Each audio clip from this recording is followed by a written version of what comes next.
Hello guys, in today's video I'm going to show you how to split your screen in CapCut mobile with two videos, but vertically, not vertically, horizontally.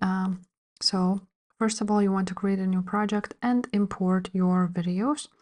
Now, once we added those two videos, you want to click on the second one and drag it down.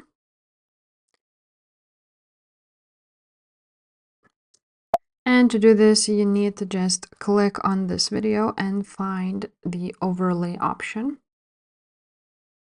This one, and now we want to drag it to the start of that video,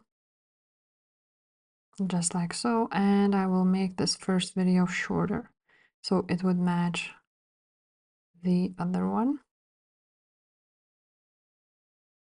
just like so.